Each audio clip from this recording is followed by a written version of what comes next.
David falou, hoje a gente vai compartilhar sobre a centralidade da palavra. Então, as canções que nós cantamos hoje foram canções intencionais, canções que nos lembram acerca da palavra do Senhor. E que essa palavra é o nosso fundamento. Se nós estamos aqui, se nós não desistimos até hoje, se nós não perdemos o rumo, é porque a gente sempre teve fundamento. E o nosso fundamento aqui é a palavra do Senhor. Todas as vezes que o Senhor fala, todas as vezes que Deus falou, Ele revelou a respeito de si mesmo. Deus sempre revela quem Ele é por meio da sua palavra. E nisso Ele é um pouco diferente de nós. Porque às vezes nós, que somos seres humanos, nós falamos coisas que não condizem com o que está dentro da gente. Muitas vezes a gente fala coisas que não têm a ver com o que nós pensamos de fato, com o que nós somos. Mas a palavra do Senhor, ela sempre revela quem Ele é. A palavra dele sempre revela ou denuncia, no bom sentido, o caráter dele. No livro de João vai falar que no início era o Verbo era Deus, o Verbo estava com Deus. Ou seja, a palavra é Ele é a palavra. Não há distância entre o que Deus fala, o que Deus é e o que Deus faz. Por isso que a palavra do Senhor, ela é a forma que nós temos de conhecê-lo mais. Por isso que é por meio da palavra que a gente aprende mais sobre quem Deus é. Porque o Senhor se revela por meio da sua palavra.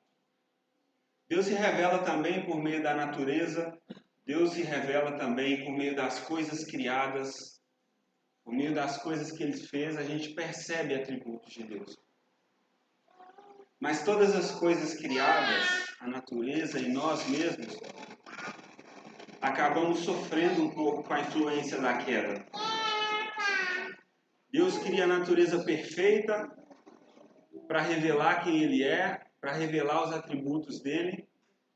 Deus cria o ser humano à imagem e semelhança de Deus, ou seja, apto para revelar quem Ele é, mas o ser humano cai, a gente se perde, a mentira entra dentro de nós, o pecado, e a revelação de Deus por meio do homem e da natureza é um pouco distorcida, por causa da influência do pecado. Mas a palavra do Senhor, ela é perfeita, porque ela não mudou, porque nós pecamos. A palavra de Deus, que é o próprio Deus, não muda, porque a gente muda. Então a palavra é a forma que nós temos de conhecê-lo mais, ou de conhecê-lo da maneira mais plena. Porque todas as coisas que Deus queria revelar para a gente, Ele revelou. Na palavra de Deus, de Gênesis a Apocalipse, não está faltando nada. Tudo que você precisava, tudo que eu preciso para viver o que Deus tem para mim, já foi revelado. O problema é que muitas vezes nós queremos outras revelações, mas ainda não nos atentamos àquilo que já nos foi revelado pela palavra do Senhor. E eu queria ler um texto, está no livro de Isaías, capítulo 55.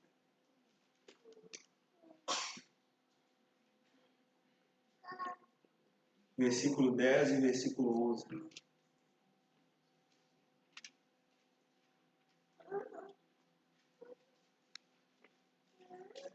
Na minha está escrito assim, 55, 10 e 11.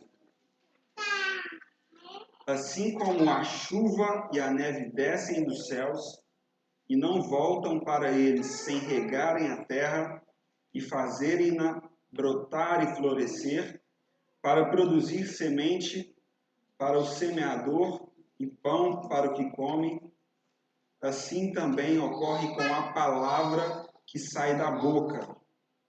Ela não voltará para mim vazia, mas fará o que eu desejo e atingirá o propósito para o qual eu a enviei. É interessante que choveu agora, né? Semana passada a gente estava aqui, estava um calor, nossa, quente demais. E aí Deus mandou a chuva, e hoje está fresquinho. E tem como a chuva voltar para o céu sem ela ter regado a jabuticabeira? Tem como ela voltar sem ela produzir, promover o crescimento, regar e nutrir? Não tem como. E assim é a palavra que sai da boca de Deus. Não tem como a palavra voltar para Ele sem que ela cumpra o que ela foi proposta. Toda palavra de Deus ela é intencional. Deus nunca fala por acaso. Tudo que Deus fala tem sentido, tem propósito, tem plano. Seja uma palavra de afirmação, quando Deus te revela que Ele te ama. Seja uma palavra para você se movimentar, sai da tua tenda. Toda a palavra de Deus, ela tem intenção, ela tem propósito. E a Bíblia, hoje, para nós que estamos aqui, é o que a gente entende como sendo a palavra ou a revelação de Deus.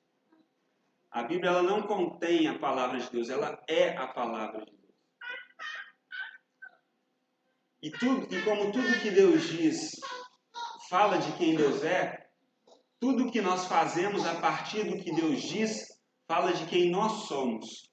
Ou seja, a palavra de Deus revela quem Ele é. O que você faz com a palavra revela quem você é. É uma via de mão dupla. Deus te deu uma palavra, isso diz a respeito dele. O que você vai fazer com a palavra diz a respeito de você, te define. Quando Deus fala para Abraão e dá uma palavra, você vai ser pai de multidões.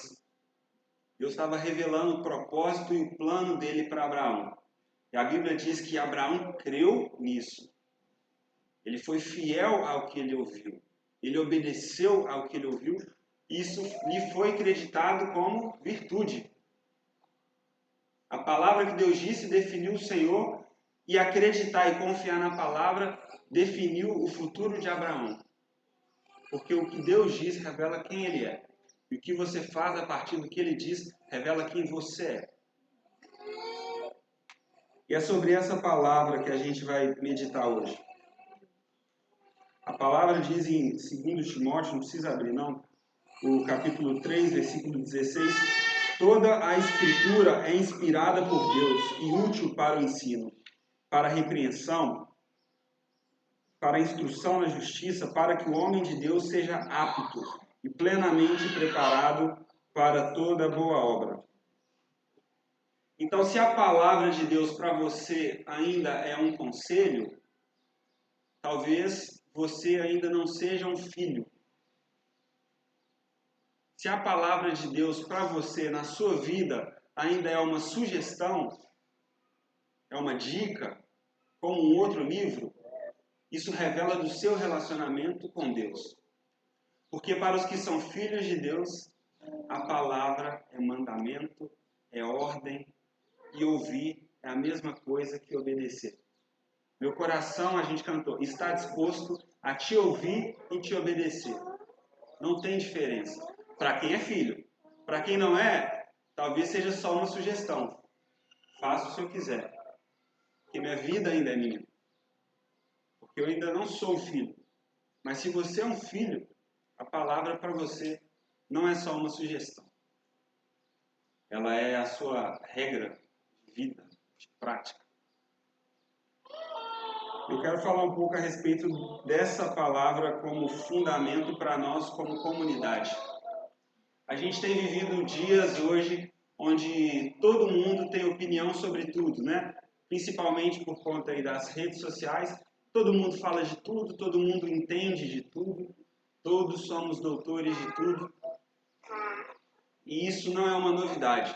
A palavra diz no livro de, se você puder abrir comigo, no livro de 2 Timóteo, capítulo 4, versículo 3.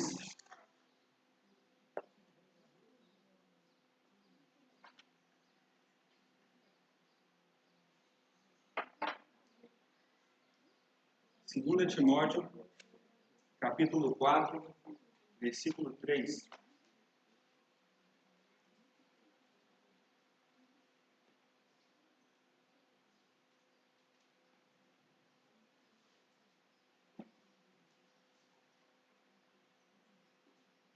Na minha versão diz assim: pois virá o tempo em que não suportarão a sã doutrina.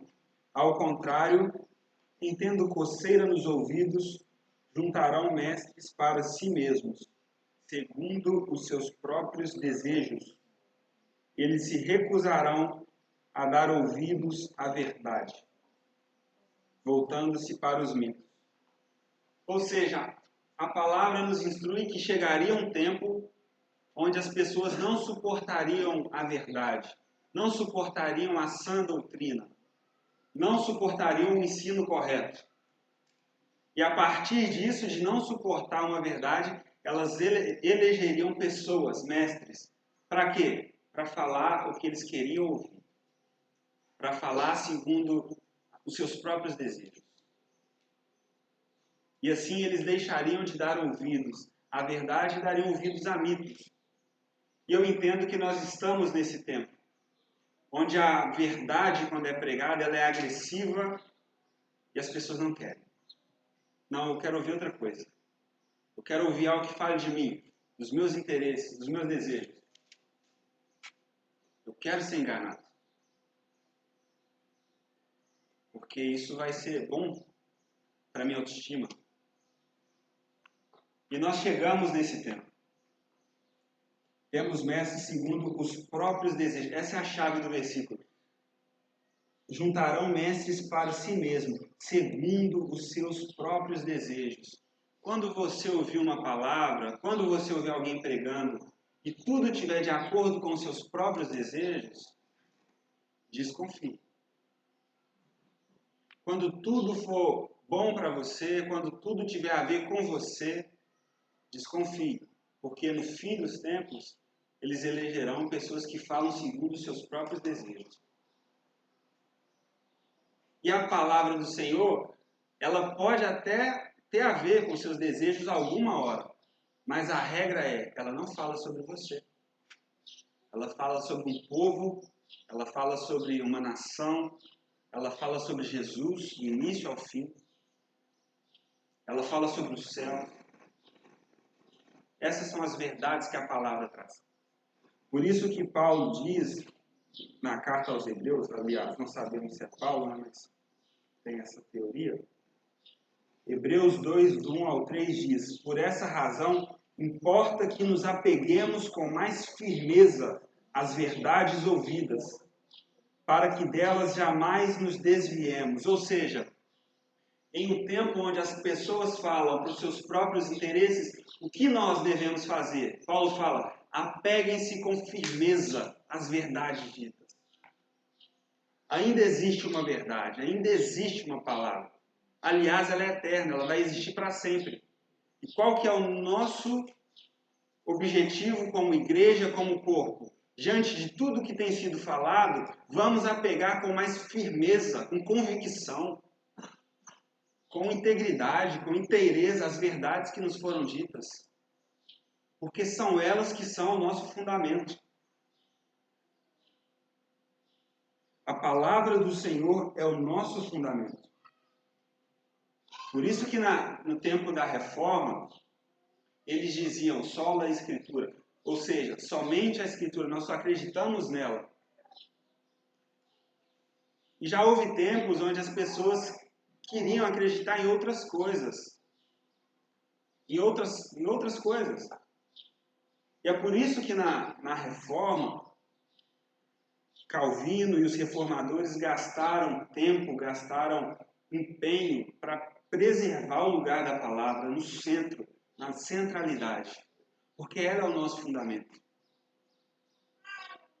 Então, na época da reforma, alguns, os católicos na época, né, eles defendiam o seguinte: como que a palavra é o nosso fundamento, se são os nossos próprios concílios que definiram o cânon da palavra?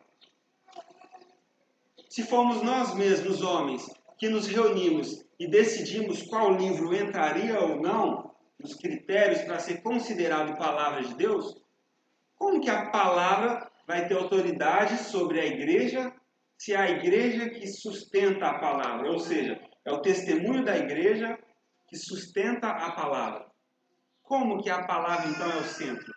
Se fomos nós homens que decidimos qual livro entraria ou não. E é um argumento que faz sentido. Porque a resposta disso é: a palavra se fundamenta nela mesma. A palavra se fundamenta nas verdades ditas nela. Só que isso é um argumento circular. Como que a palavra se sustenta? É um argumento que parece contraditório, né? É a mesma coisa de eu mesmo dizer que eu tenho 3 metros. Eu tenho 3 metros, gente? Não, eu tenho 1,76, 1,86. E se eu falo que eu tenho 3, isso não faz com que eu tenha 3. Então, eles pensavam, se é a própria palavra que garante que a palavra é verdade, se é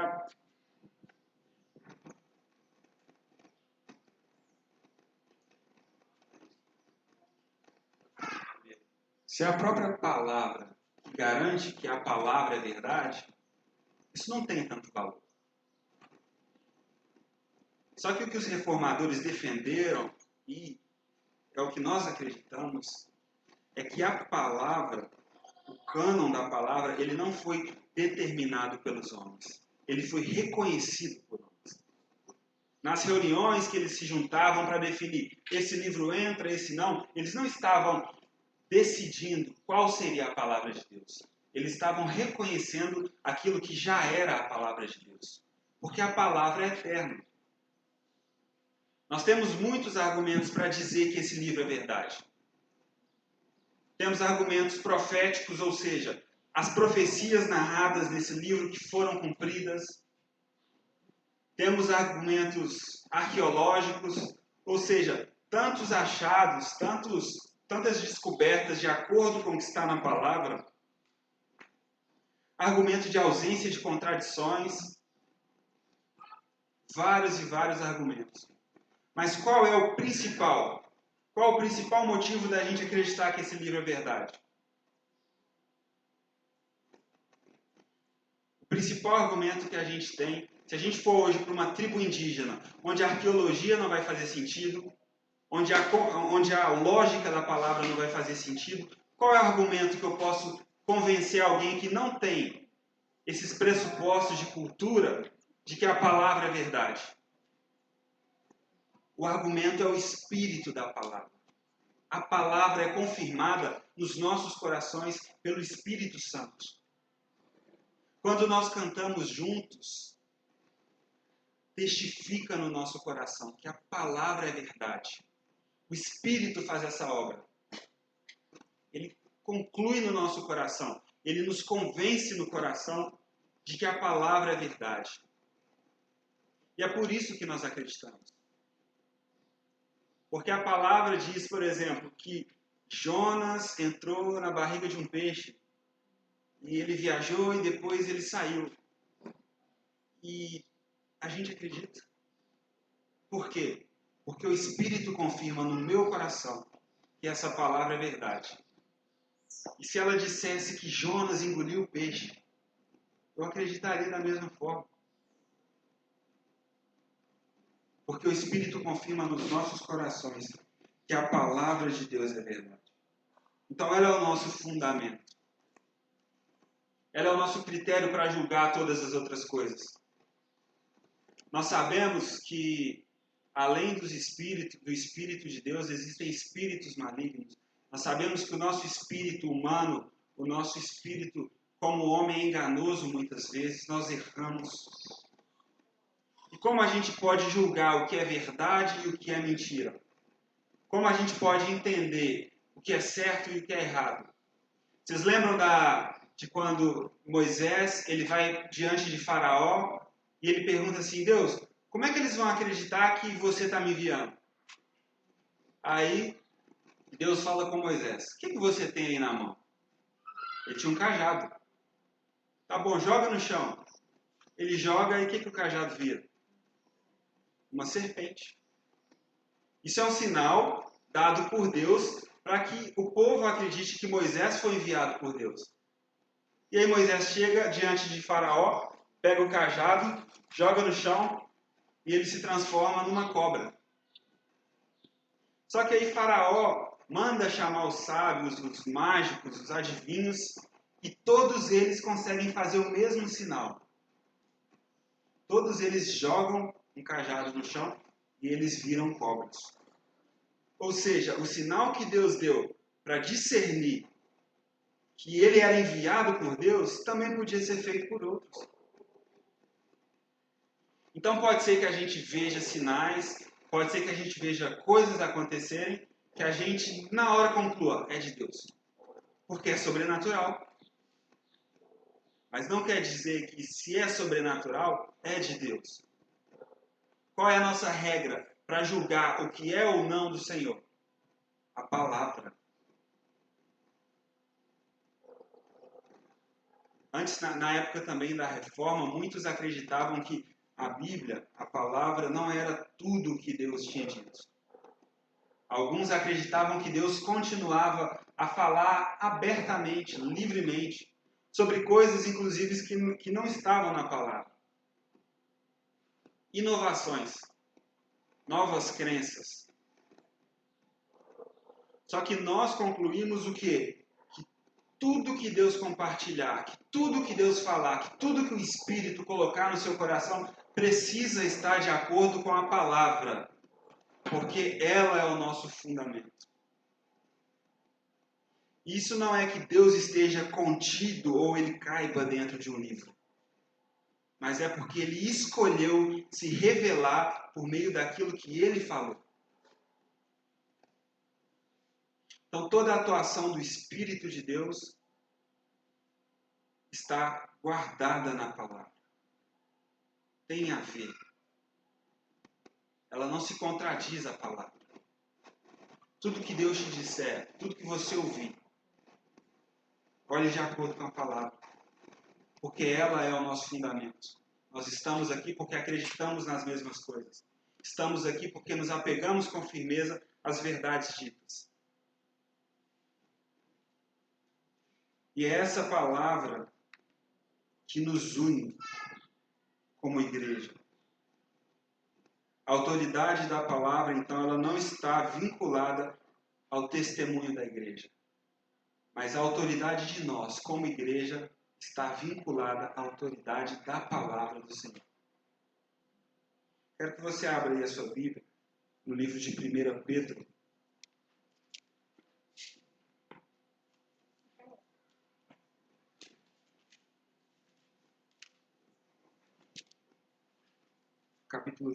Capítulo 1, versículo 22 ao versículo 5. Desculpa. 1 Pedro, capítulo 1, 22 a 25.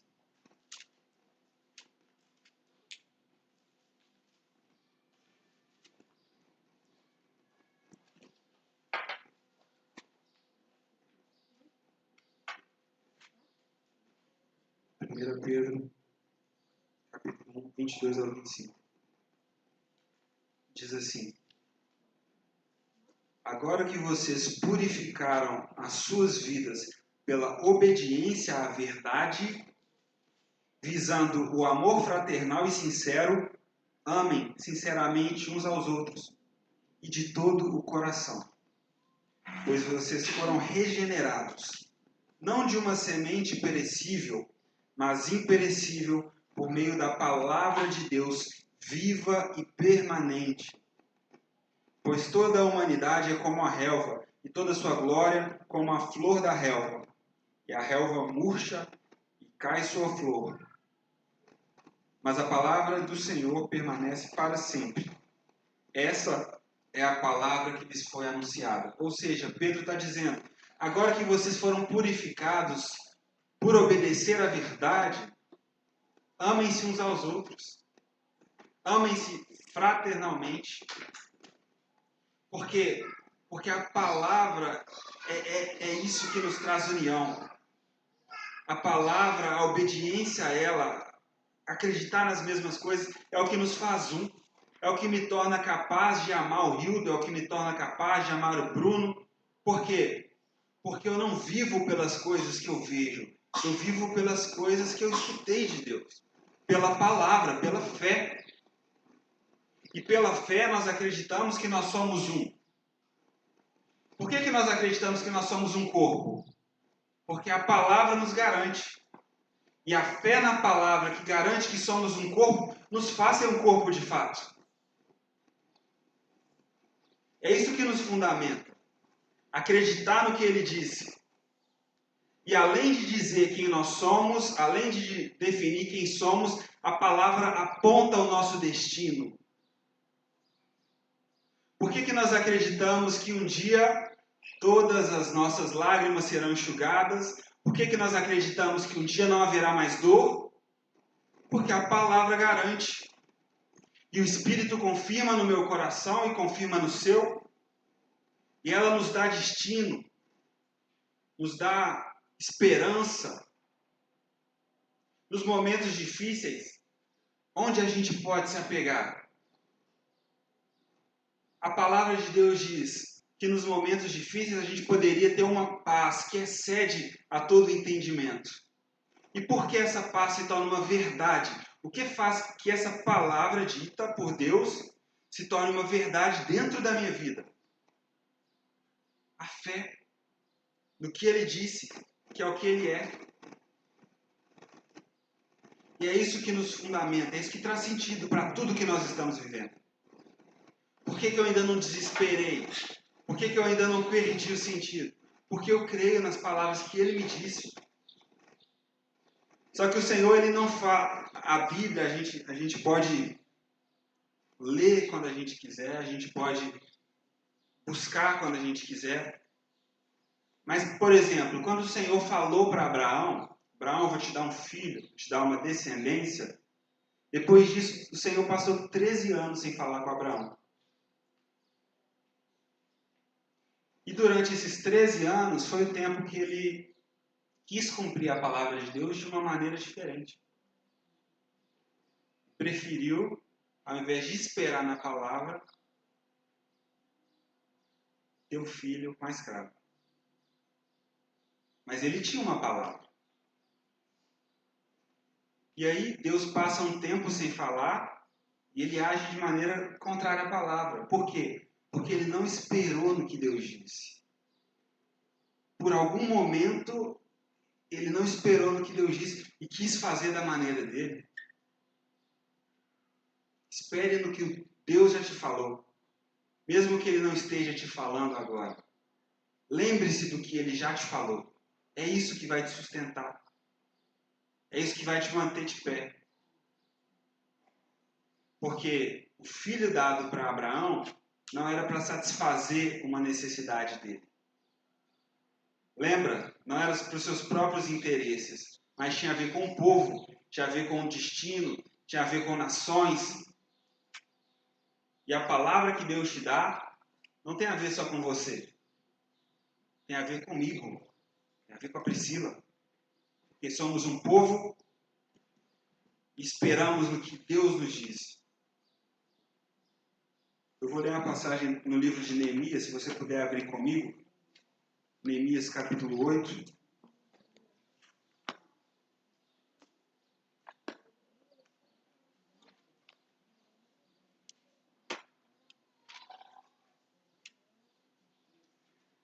Neemias capítulo 8, versículo 1. Diz assim: Quando chegou o 7º mês, e os israelitas tinham se instalado em suas cidades, todo o povo se juntou como se fosse um só homem na praça, em frente à porta das águas. Pediram ao escriba Esdras que trouxesse o livro da lei de Moisés, que o Senhor dera a Israel. Assim, no primeiro dia do 7º mês, o sacerdote Esdras trouxe a lei diante da assembleia, que era constituída de homens e mulheres e de todos os que podiam entender. Ele a leu em alta voz, desde o raiar da manhã até o meio-dia, de frente para a praça, em frente da porta das águas, na presença dos homens e das mulheres e dos outros que podiam entender. E todo o povo ouvia com atenção a leitura do livro da lei. Esdras lê perante o povo que estava junto, como nós hoje, reunidos como um só homem, a palavra da lei. E a Bíblia vai dizer que enquanto ele lia, as pessoas choravam. Enquanto ele lia, as pessoas começavam a perder o rumo, a chorar. Por quê? Porque é a palavra do Senhor. E o Espírito atua onde a palavra é pregada. O Espírito atua onde a palavra é ministrada. Isso não é uma regra, porque o Espírito ele tem autonomia ou autoridade. Não quer dizer que sempre que eu falar, o Espírito vai encher o lugar e vai transformar vidas. Por quê? Porque a autoridade é dele, vai ser quando ele quiser. Mas compete a nós fazer o quê? Meditar na palavra do Senhor. Meditar nas verdades ditas.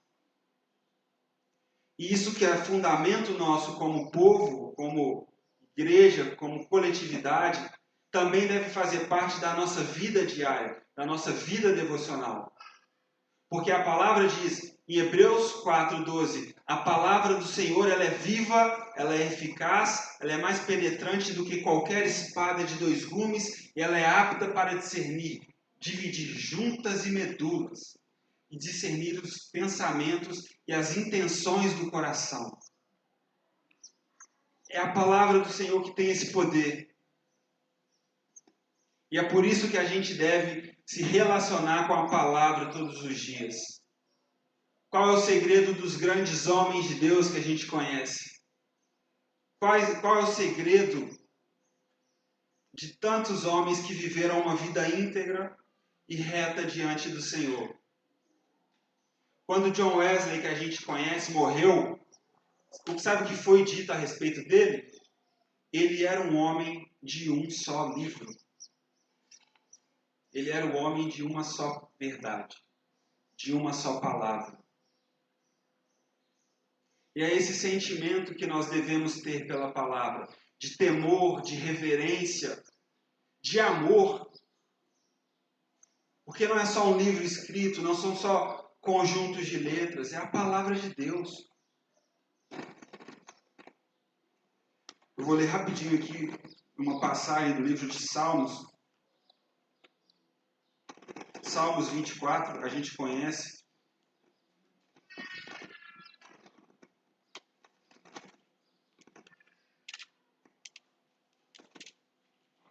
E a palavra diz assim, aliás, Salmos 19, desculpa, irmão.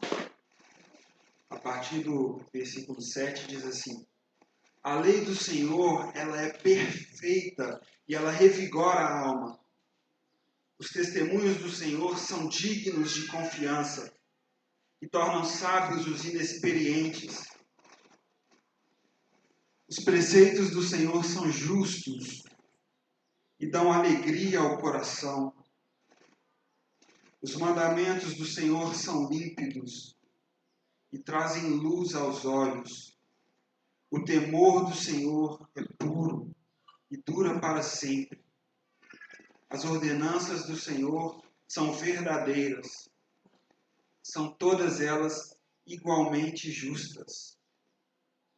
São mais desejáveis do que o ouro mais puro. São mais doces do que o mel, do que as gotas dos favos.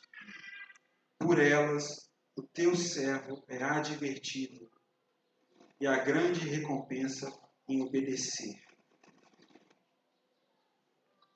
Olha o sentimento desse salmista. Olha o sentimento de Davi. Olha o que ele fala a respeito da palavra. Qual é o valor que essa mesma palavra, que ele disse tudo isso, tem para mim? Se hoje eu te pedisse, expressa aí para mim o valor da palavra para você. Qual o valor que ela tem na sua vida? O que você conseguiria dizer? A lei do Senhor é perfeita. Isso é só uma leitura ou isso é uma verdade na sua vida? A lei do Senhor refrigera a alma, é uma verdade na sua vida ou a sua vida ainda precisa de refrigério? A lei do Senhor para você é mais desejável do que o ouro puro? Ou você prefere ouro? Ou você ainda é pobre e prefere ouro? Qual é o valor? Qual é o seu relacionamento, o meu, com essa palavra da verdade? Ah, Felipe, essa semana eu li uma vez a Bíblia. Não estou falando de ler. Não estou falando de ler. Ler, a gente lê muita coisa. A palavra é viva. Estou falando de relacionamento com a palavra, com o que Deus disse. Ler, a gente lê muita coisa. Você se relaciona com o que Deus disse? Ou você só se relaciona com o que o mundo diz? Ou com o que você mesmo diz? Ou que com qualquer um diz? No Salmo 119, David começou lendo o salmo inteiro, é o maior salmo da Bíblia. O salmo inteiro está falando sobre a palavra. Os meus inimigos me cercaram, mas é diante da sua palavra que eu tremo. Os meus olhos se enchem de lágrimas, porque a sua palavra está sendo desrespeitada. O zelo do Senhor me consome, porque eu amo a sua palavra. Todas as frases, o capítulo tem mais de 100 versículos. Todos eles exaltando a palavra, exaltando a comunhão com a palavra. E se hoje você não se relaciona com a palavra, você não se relaciona com a verdade, e logo você não se relaciona com nada. Lembra quem estava aqui quando o Anderson Bonfim disse: o que é verdade sempre existiu, vai existir para sempre. O que é mentira nunca existiu, vai passar. E sobre a palavra a gente tem essa garantia: a relva seca, as flores cairão. Eu daqui 50, 60 anos não estou mais aqui, mas a palavra do Senhor, ela permanece para sempre. Esse valor da palavra, do que ele diz, esteja tão queimando dentro de nós, até que você encarne a palavra. Até que você seja a palavra. Vou fazer uma última leitura da Bíblia.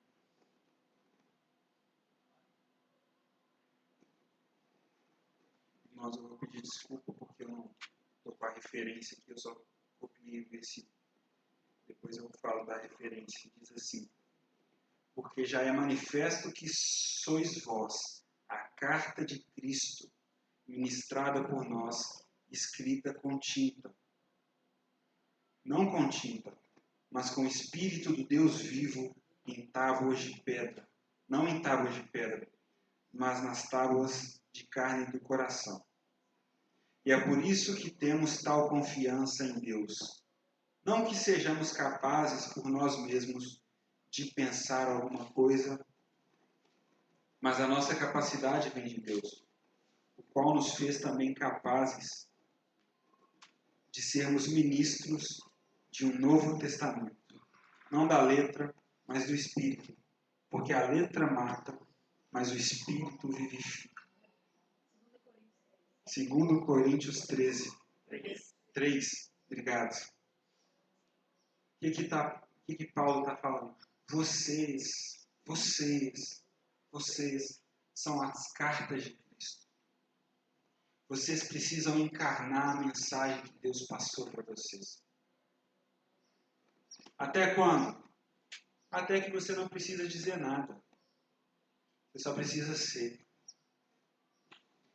Ontem eu assisti um filme do Livro de Eli. Quem já viu o Livro de Eli? Só eu não tinha visto. Você viu, Pedro? Eu não tinha visto. Viu? Desculpa a vergonha. E o filme é sinistro. E no filme todo, primeiro, ele escuta uma palavra, vai até tal lugar, pega o livro e leva para o oeste. E ele passa mais de 30 anos andando. Por quê? Porque ele escutou uma palavra. Ele escutou só uma.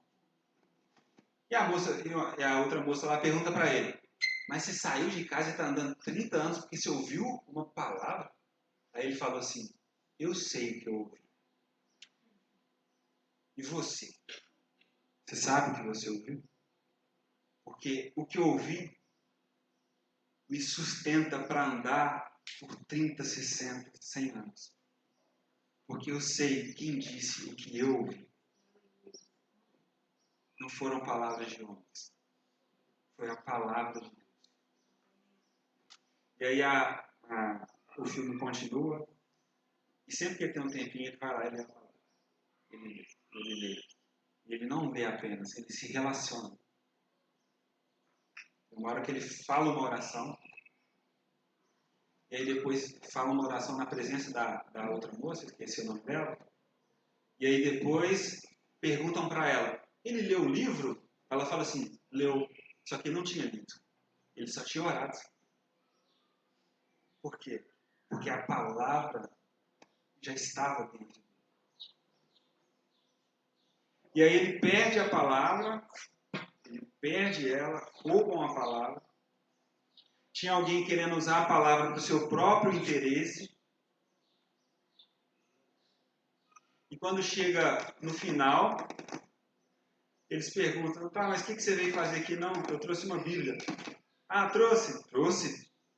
Como é que ela tá? Ah, tá meio surrada. Entendi. Posso ver ela? Pode. E aí ele deita e começa a recitar, um por um, todos os versículos da palavra. Porque a palavra já não era mais um livro que se pega, mas a vida que se vive. Ele se tornou a palavra. Ele acreditou nas promessas da palavra. Ele acreditou no que Deus diz. E a nossa intenção como comunidade é vivermos essa verdade. Porque a mentira não existe.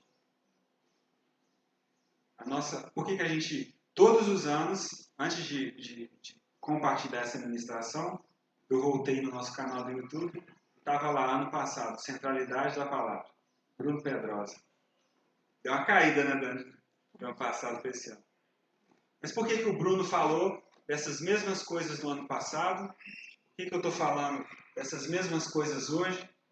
E se a gente tiver aqui, Deus permitir, vai ter outra pessoa falando do mesmo assunto. Porque são fundamentos. Fundamentos não são negociáveis. Fundamentos não podem ser esquecidos. Por isso a gente se dedica. Por isso a gente se apega a essas verdades. Eu queria concluir contando uma pequena história que eu li num livro, o livro do Peregrino. Ele conta que tinham duas irmãs. Uma delas chamava Paixão e a outra delas chamava Paciência. Aí de início eu estava lendo e já pensei, só a Paixão é mais legal que a Paciência. E a Paixão era uma criança muito agitada, estava ligada no 220 e ela parecia ansiosa. E a Paciência estava tranquila, estava calma, esperando. Aí o Peregrino pergunta para o contador da história: por que a Paixão está assim tão agitada? E ele fala assim: não, deixa eu te explicar o seguinte. O pai delas prometeu um presente para cada uma das duas. E desde que a Paixão ficou sabendo do presente, ela não para, ela quer agora, ela quer esse presente. e a paciência está tranquila. E aí, certo dia, chega o pai com o presente da paixão, que não conseguiu esperar. Ele dá um presente para ela, ela abre muito rápido e ela se diverte de maneira intensa, ela aproveita aquele presente e ela faz isso tão rápido, tão intenso, que aí o presente estraga, ele se perde. E aí, depois de um tempo, quando a paixão já perdeu o presente, o pai chega e entrega o presente da paciência. E aí ele faz uma analogia. Assim somos nós, com as palavras que Deus diz. Deus nos prometeu um futuro espetacular. Ele diz que está preparando morada para nós. Ele nos prometeu vida eterna. Ele nos prometeu o melhor dos presentes por meio da sua palavra. E alguns de nós, cheios de paixão, esquecemos do presente eterno e queremos brincar com tudo aqui agora. Eu quero ser feliz agora, eu quero ter tudo agora. Por quê? Porque temos paixão pelo quê? Pelos nossos desejos. Mas o Senhor prometeu para nós um presente eterno. Um presente que não se corrompe. Mas para alcançá-lo, precisamos de quê? Paciência, fidelidade à palavra que foi dita. E muitas vezes, eu confesso que eu me identifico com a paixão. Quero tudo agora, quero viver, quero que seja intenso. Quero tanto que eu me esqueço das palavras que ele disse. E me perco no caminho. Mas hoje eu queria que você se lembrasse do que Deus já te falou. Todos nós aqui já recebemos alguma palavra de Deus. Todos nós aqui já entendemos algo a respeito do que Deus quer de nós, a respeito da verdade, a respeito do porvir, do futuro. E o desejo do meu coração é que a gente se relacione com a viva palavra, com tudo aquilo que a gente ouviu.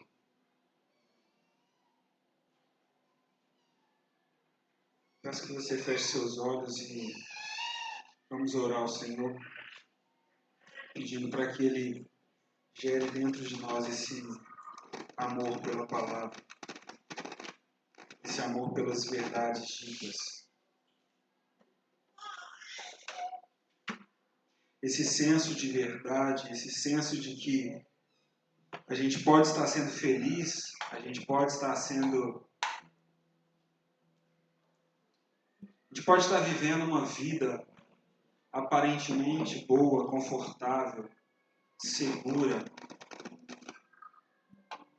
Mas se sua vida segura não tem a ver com o que Deus disse, isso é ilusão, isso não é verdade. E tudo que não é verdade vai desaparecer. Tudo que você construir sobre o que não é verdade, todo o seu esforço, todos os seus anos de trabalho, toda a sua dedicação, todo o seu empenho, todo o suor do seu rosto, se não tiver a ver com uma palavra que ele disse, um dia vai desaparecer. Porque só a palavra do Senhor é garantia de eternidade. Porque só o que Deus diz dura para sempre. Volte-se ao que Ele te disse. Volte ao início das coisas. Regressar é avançar, se você regressar em direção certa. Não viva pelas vistas, não viva pelo que se pode ver. Viva pelo que Deus te disse. Não viva pelo que passa com o tempo. Não gaste a sua vida buscando o que vai passar. Lembre-se, tenha paciência, aguarde na palavra dita. Porque aquele que prometeu é fiel, não mente. No Senhor não há sombra de variação. Na palavra do Senhor não há sombra de mudança. Seja semelhante a um homem que construiu a sua casa sobre a rocha. Vieram os ventos, vieram as tempestades, vieram as dificuldades, mas a casa erguida não caiu, porque estava sobre um fundamento verdadeiro.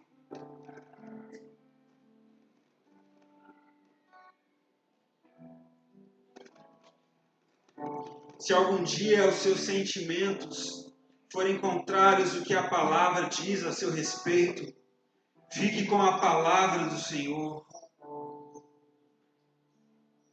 Se algum dia o que disserem sobre você não tem a ver com o que Deus disse, fique com a palavra do Senhor, porque é isso que vai revelar quem você é de fato. É Ele que fundamenta a sua identidade. Você não é quem você acha que é. Você é o que Ele diz que você é. Você não tem o que você acha que tem. Você tem o que Ele diz que você tem. Você não se move por aquilo que vê, mas por aquilo que ouve dele. E um dia a sua espera será recompensada.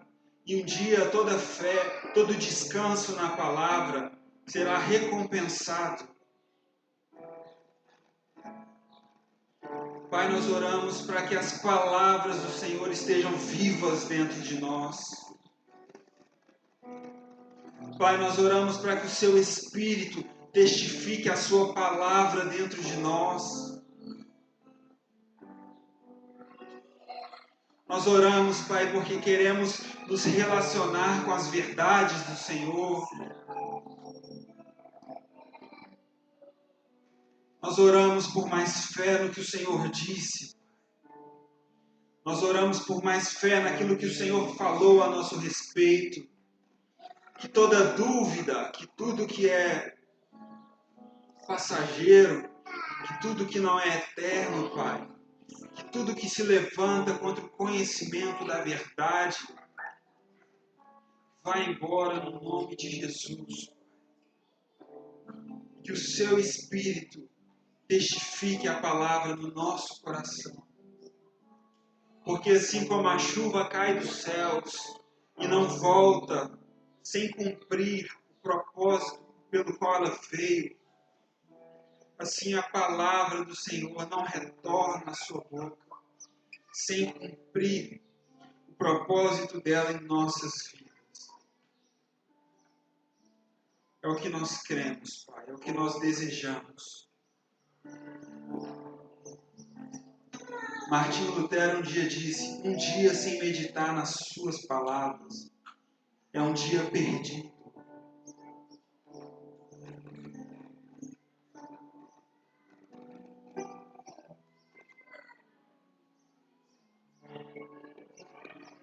É um dia perdido.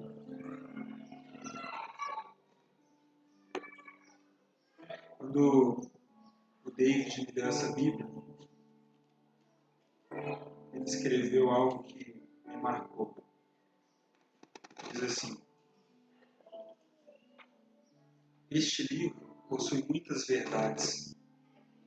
A questão é quantas serão verdades para mim. O livro não muda, a palavra não muda. O que vai mudar é você. Quantas serão verdades para você? É isso que eu queria compartilhar nessa manhã.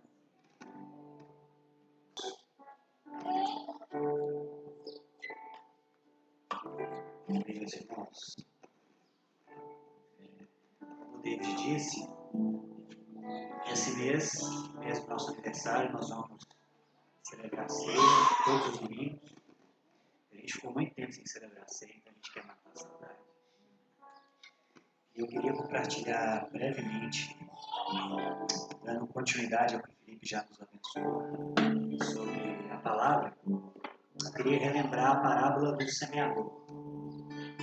Porque quando a gente está falando da palavra, a palavra ela vem, a palavra é a semente, mas ela tem um solo. Então eu queria que a gente pensasse também no solo que está recebendo. Qual é o solo que tem recebido a palavra do Senhor? E Mateus capítulo 13 diz o seguinte: eis que o semeador saiu a semear. E quando semeava, uma parte da semente caiu ao pé do caminho, e vieram as aves e a comeram. Outra parte caiu em pedregais, onde não havia terra bastante, e logo nasceu, porque não tinha terra funda. Mas vindo o sol, queimou-se e secou-se, porque não tinha raiz. E outra semente caiu entre espinhos, e os espinhos cresceram e sufocaram a palavra. E outra caiu em boa terra, e deu fruto, um a 100, outro a 60, e outro a 30. Quem tem ouvidos para ouvir, ouça. Jesus está falando do solo que recebe essa palavra. E existem basicamente 4 solos aqui. O primeiro solo é aquele que cai à beira do caminho. E Jesus vai explicar que essas aves que comem e retiram a palavra é o diabo. São aquelas pessoas que ouvem a palavra de Deus, mas o diabo as arranca do coração. O outro solo é a semente que cai entre os pedregais, que tem pouca terra e logo nasce uma semente. Porém, não tendo raiz, logo seca pelo sol e pelas tempestades. Jesus vai dizer que isso são as angústias e as perseguições. São aquelas pessoas que logo recebem a palavra com alegria, mas diante das dificuldades da vida, logo abandonam a palavra de Deus. E o terceiro solo é aquele que caiu entre os espinhos. Aquela palavra que caiu entre os espinhos. E ela começa a crescer e os espinhos começam a sufocar essa palavra. E Jesus vai dizer que os espinhos são as preocupações da vida e as riquezas. São aquelas pessoas que esquecem da palavra de Deus porque se deslumbram com as riquezas e com as preocupações dessa vida. E o último solo é o solo que nós devemos obstinar a ser.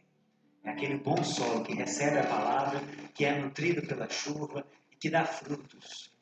E cada um dá um fruto em uma velocidade. Cada um produz frutos de uma perspectiva. Uns a 100 por 1, outros a 60 e outros a 30 por 1. Mas o que importa é que devemos dar frutos. Não importa quantos frutos são, porque nem todos são iguais. Nem todos têm os mesmos dons, nem todos têm as mesmas capacidades. A questão é que devemos dar frutos. Porque o próprio Jesus disse que até a árvore que não dá fruto, ela é cortada e lançada ao fogo. Então, qual é o solo da sua vida hoje? Você é uma pessoa que o diabo arrebatou a palavra de você? Você é a pessoa que está perdendo a palavra por causa das perseguições, por causa das angústias? Você é a pessoa que está se deslumbrando com as riquezas, está preocupando com comida, com bebida, e isso tem arrancado a palavra de você? Ou você é uma boa terra, que tem produzido frutos a 30, 60 e a 100 por 1? E o muito interessante nessa palavra é que Jesus disse que ele falava por parábolas para que as pessoas ouvissem e não acreditassem, para que elas não se convertessem. E aí, a princípio, nós pensamos, poxa, mas como assim? Deus não quer que todos sejam salvos e cheguem ao pleno arrependimento, como a própria palavra diz, em 1 Timóteo 2,4.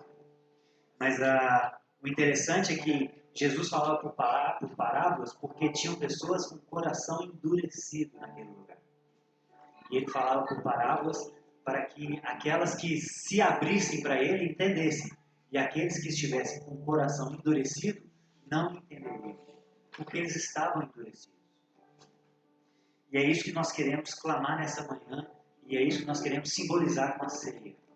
Que nós sejamos pessoas de coração amolecido.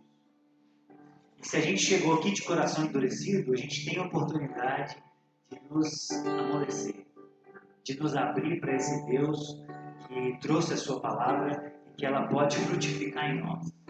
Então nós temos essa oportunidade. Então, enquanto eles distribuem os elementos da ceia, eu queria que nós orássemos mais uma vez, pedindo a Deus para amolecer o nosso coração, nos entregando a Ele, para que Ele amoleça o nosso coração de pedra, para que Ele retire o nosso coração de pedra, para que Ele nos dê um coração de carne.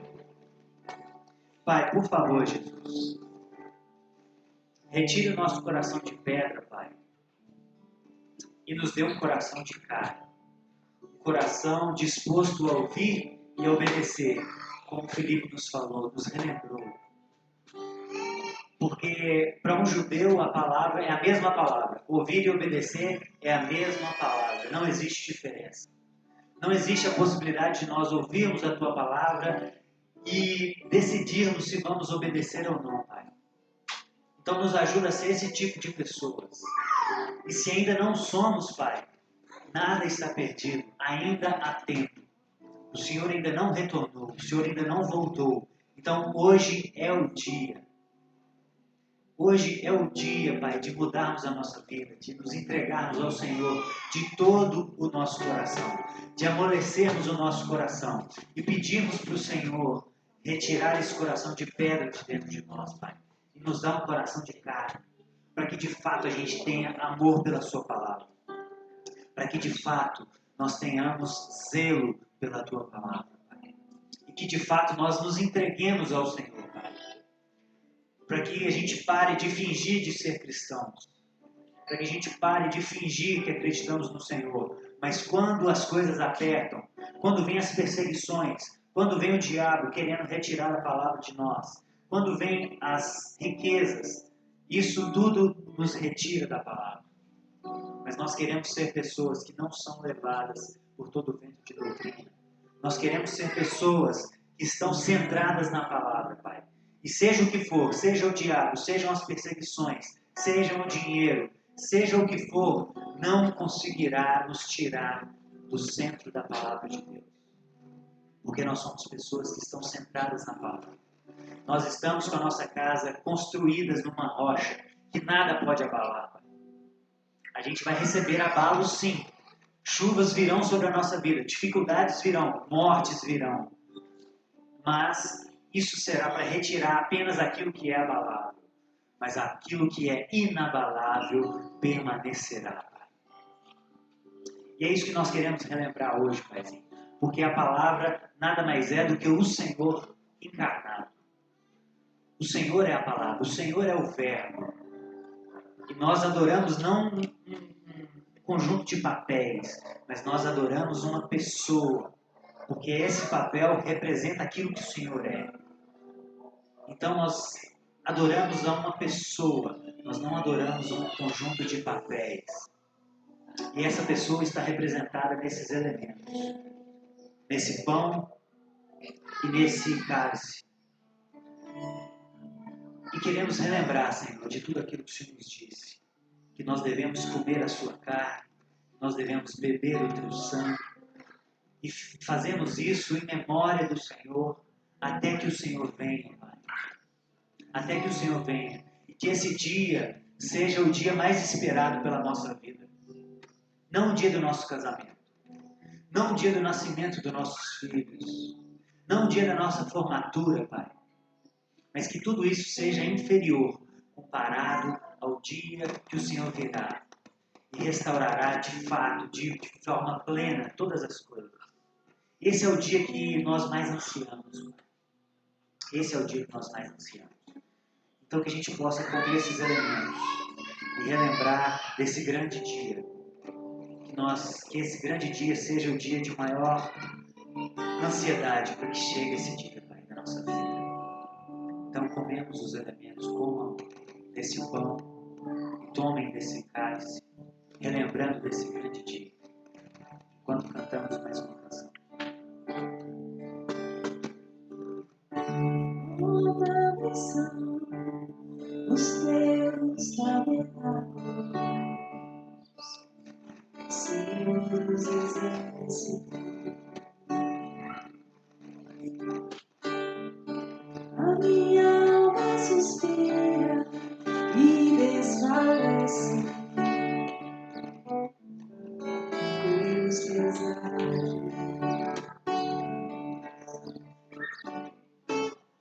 O pardal encontrou casa e a andorinha ninho para si. Eu encontrei teus altares, Senhor, em meu e Deus meu. Eu encontrei teus altares, Senhor, em meu e Deus meu. Eu encontrei teus altares, Senhor, em meu e Deus meu. Eu encontrei teus altares, Senhor, em meu e Deus meu. Bem-aventurado aqueles que habitam em sua casa.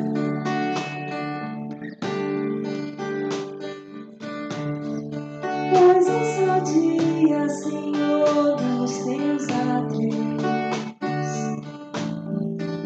vale mais que o pardal encontrou casa e a andorinha ninho para si. Eu encontrei teus altares, Senhor, em meu e Deus meu. Eu encontrei teus altares, Senhor, em meu e Deus meu. Eu encontrei teus altares, Senhor, em meu e Deus meu. Eu encontrei teus altares, Senhor, em meu e Deus meu. Amém, Jesus. Que isso seja uma verdade em nós, Pai. Que ao sairmos dessa casa, isso seja resplandecido às pessoas. Que na segunda-feira, Paizinho, no nosso trabalho, na nossa casa, onde quer que estejamos, na nossa escola, que o Senhor, que a Tua palavra seja viva dentro de nós. Que nós vivamos, Pai, sobre a Sua palavra, como nós cantamos. Que toda a nossa vida gire em torno daquilo que o Senhor é e daquilo que o Senhor se revela a cada dia através da Sua palavra a nós. Que o Senhor seja sobre mim, sobre todos os nossos irmãos que estão aqui, sobre aqueles que não puderam estar aqui hoje por alguma razão. Que o Senhor abençoe toda a cristandade, Pai. Todos os nossos irmãos que estão espalhados ao longo da terra, celebrando o Seu nome nesse dia. Em nome de Jesus é o que nós pedimos hoje, Pai. Amém. Amém, meus irmãos.